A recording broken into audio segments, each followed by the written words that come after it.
Hi guys, I think it's a very long time to see you. I've moved my school and I've moved my house, and with that part I couldn't make YouTubes. I'm so sorry. I hope you missed me. Today we are going to read The Princess in Black, and what I'm going to need to tell you is it's a very fun book. If you have an own book, please follow along. I don't want you to get lost in this book, okay? Good, let's start. The Princess in Black by Shannon Hale and Jean Hale. Wow, look at that fancy. And illustrated by Llewellyn Pham. For our own Princess Magnolia, S.H. and D.H. To Luna, Emily, Julia, and Denise, my little group of super cool princesses, LP. Oh, I think the LP stands for Llewellyn Pham. A goat. Meh. Chapter 1. Princess Magnolia was having hot chocolate and scones with Duchess Victoria. Scones are a type of biscuits, and they are circular shaped. Hot chocolate and scones with Duchess Victoria. The hot chocolate was hot, the scones were sweet, the breeze from the window was warm and wishy. How lovely of you to visit, said Princess Magnolia, and unexpected. I love to make people in their own homes, said Duchess Victoria. I always uncover secrets. Secrets? Said Princess Magnolia. Yes, secrets, said Duchess Victoria. Hidden messes, skeletons in closets, that sort of thing. Closets? Said Princess Magnolia. The hot chocolate burned her lip. The breeze knocked her curls into her face. She was no longer enjoying herself. You seem so prim and perfect, Duchess Victoria leaned forward. But everyone has a secret. Princess Magnolia brushed crumbs off her frilly pink dress. She hoped she didn't look nervous, because she indeed had a secret. And a huge secret. A secret she didn't want anyone to uncover, especially not the nosy Duchess. Just then, Princess Magnolia's Glitterstone ring rang. The monster alarm, thought Princess Magnolia. Not now. Ba-da-ding, ba-da-ding. What was that ringing sound? Asked Duchess Victoria. A bird? Said Princess Magnolia. She wished her ring sounded anything like a bird. It didn't. Strange bird, said the Duchess. Maybe it's sick, said Princess Magnolia. I should check. Princess Magnolia minced to the door. Her glass slippers went tink, tink, tink, tink. You're going to just leave me here? Said the Duchess. I'll hurry back, said Princess Magnolia. She smiled sweetly. She shut the door softly, and then Princess Magnolia ran. Chapter 2. Princesses do not run. Princesses do not stuff frilly pink dresses into broom closets. Princesses do not wear black. And princesses most definitely do not slide down secret chutes and high jump castle walls. But then most princesses do not live near an entrance to Monsterland. Stopping monsters was no job for prim and perfect Princess Magnolia. But fortunately, Princess Magnolia did have a secret. She was secretly the Princess in Black, and stopping monsters was the perfect job for the Princess in Black. Chapter 3. So, this is a unicorn part, and all the girls, some boys, I'm sorry if I'm being rude, I hope you enjoy this part.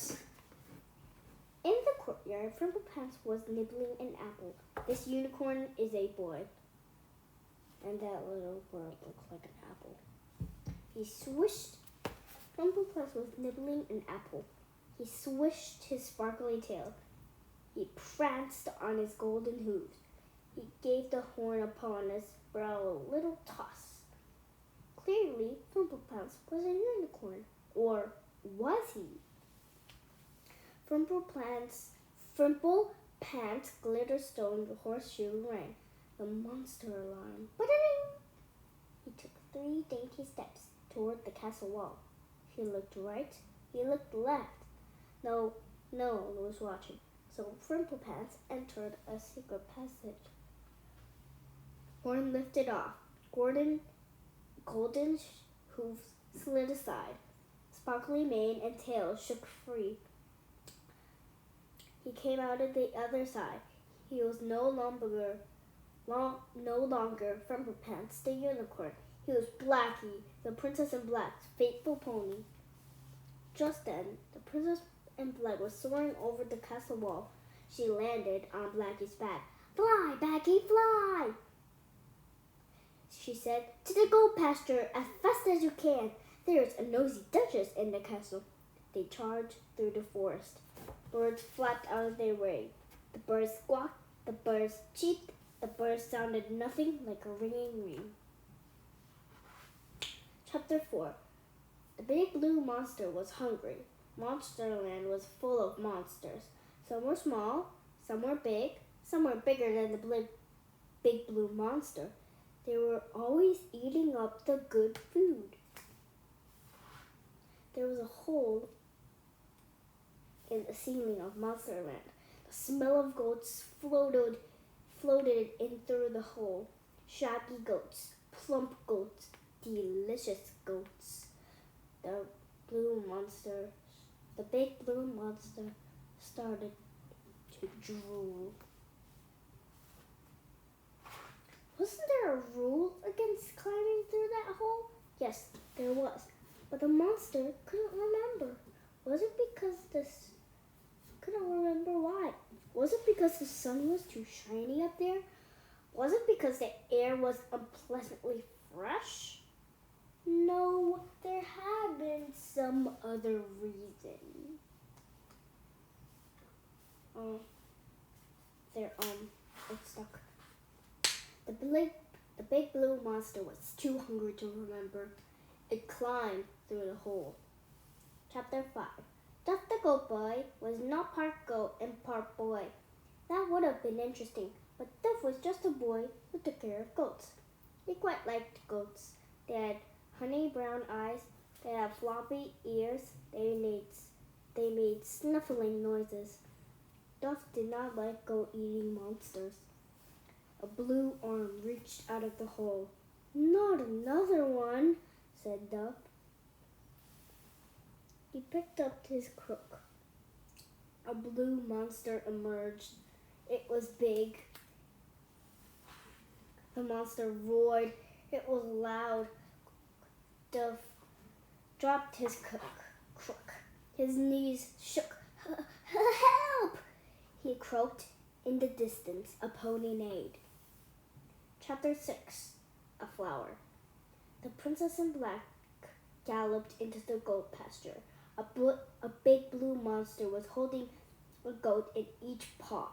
It opened its mouth as wide as it would go, which was very wide. "Not so fast," said the Princess in Black. Blackie galloped toward the tree. The Princess in Black grabbed a branch. She swung from her pony's back. She landed in the tree. "Why did you come here?" asked the Princess in Black. "Eat goats," said the big blue monster. "You may not eat the goats." She said. "Eat goats," hollered the big blue monster. "You may not eat the goats." She said again. "Behave, beast." The big blue monster set down the goats near a small tree. It tore the tree from the ground. The Princess in Black did a backflip onto the grass. She pushed a switch on her scepter. It turned into a staff. The big blue monster roared and swung the tree. The staff met. Sparkle, slam! The Princess in Black and the big blue monster waged battle. "Princess, punch!" Blackie, buck. Hornswoggle, hop. Twinkle, twinkle, twinkle, twinkle, little smash. With luck, the battle would be quick. Duchess Wigtower was in Princess Magnolia's castle. Her castle was full of secrets, especially the broom closet. The Princess in Black hoped the Duchess would not snoop. Chapter 7. The Duchess began to snoop. Princess Magnolia's tower was spotless. The windows were as clear as glass. The couches were as soft as cushions. It was almost too perfect. Something must be amiss. Duchess Wigtower opened a closet. Frilly pink dresses, perfect for a princess. She opened drawers, white gloves, and flowered headbands, beaded handkerchiefs, and crystal bracelets, all perfect for a princess.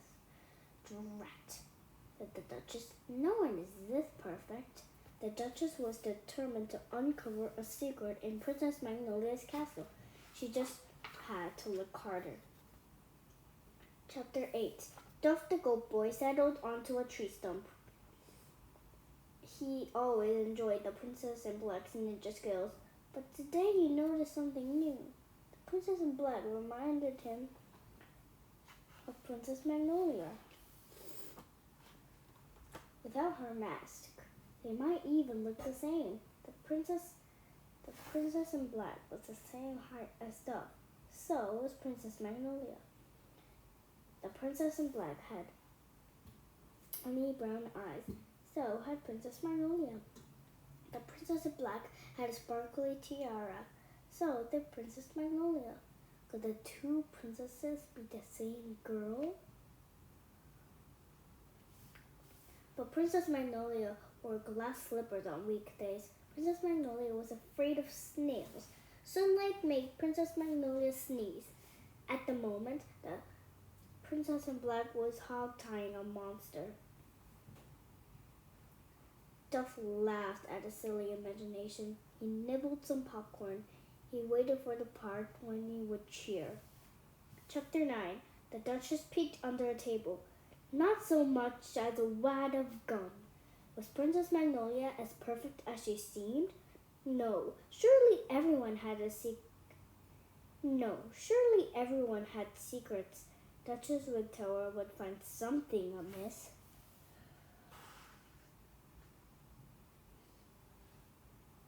The Duchess left Princess Magnolia's tower room. She poked under the throne room. She exclaimed the ballroom. She explored the kitchen. She even paused to inspect the cookies.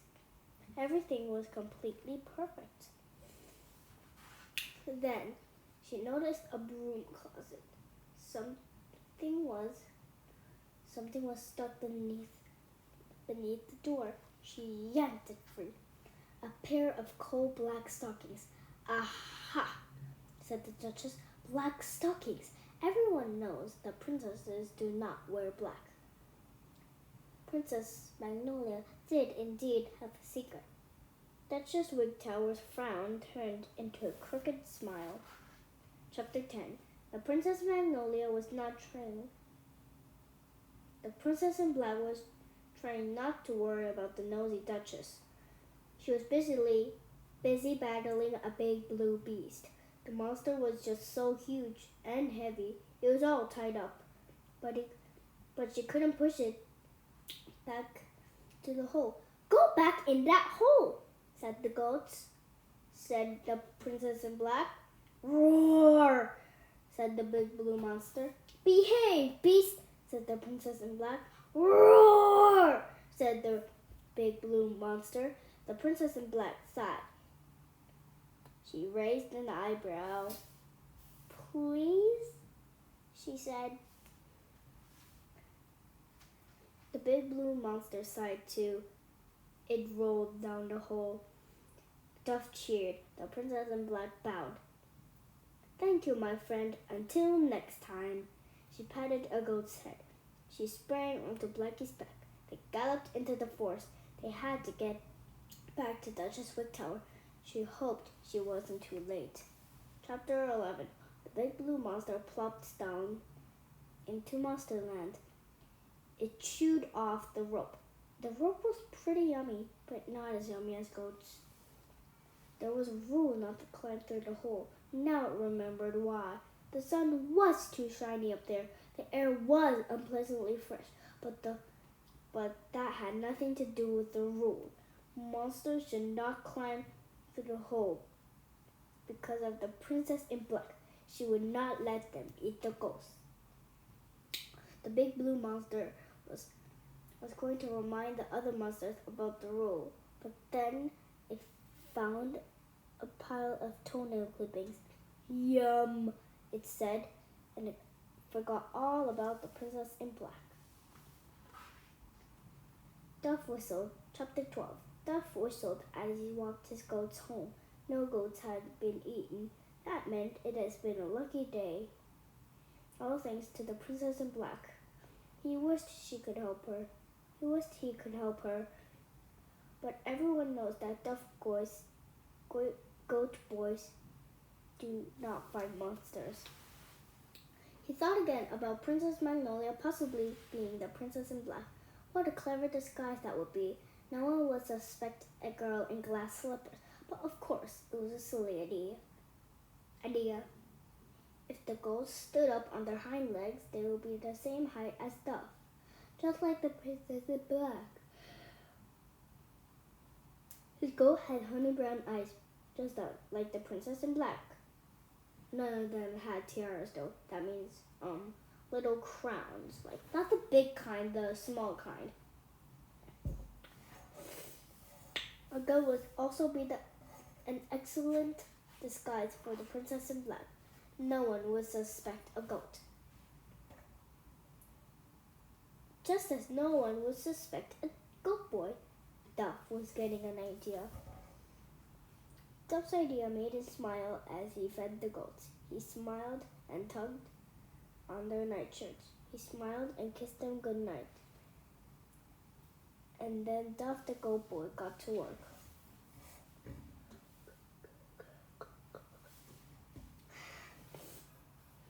Goat boys do not get ideas. Goat boys do not fashion masks and capes out of old goat blankets. And most goat boys most definitely do not make monster alarms out of goat bells and rope. But then, most goat boys are not the goat adventurer in disguise. Duff would exercise, Duff would practice, and perhaps someday the goat adventurer would fight beside the princess in black. Look out, monsters! Wow, her hair is extremely long. Chapter 14. The princess in black high jumped the castle wall. She crawled up the secret chute. Going up was much slower than going down. There were 3 spiders in the chute. There were 2 backs. Even worse, there was one very cheeky snail. But the princess in black was not afraid. The tunnel ended in the broom closet. When she emerged from the closet, she was no longer Princess in black. She was Princess Magnolia. Princess Magnolia fixed her hair. She fixed her skirt. She fixed a smile onto her face. The extra pair of black stockings she had left on the closet floor were gone. She hadn't noticed. Chapter 15. This is the last chapter. I hope you enjoyed this video. Princess Magnolia minced into her tired room. So sorry to keep you waiting, said Princess Magnolia. All the birds are well and properly tweeting. Duchess Wigtower took a long sip of cold hot chocolate. She smiled. While we were gone, I toured your castle, said the Duchess. Princess Magnolia froze. You did? Mm-hmm, said the Duchess. And I discovered something in the broom closet. Princess Magnolia gulped. Oh, you did? Yes, said the Duchess. These black stockings. I uncovered your secret. Princess Magnolia gasped. You did? Princess Magnolia, these white stockings are so filthy. They've turned as black as coal. You really must wash them. Everyone knows that princesses do not wear black. Of course not, said the Princess in Black. Said Princess Magnolia. How clever of you. Princess Magnolia smiled. She knew at least one princess who did wear black, but that would remain her secret. Guys, I know I made a little bit of mistakes of the words, but I hope you enjoyed this video. Give it a smash the subscribe button and smash the like button. I'll see you soon. Bye!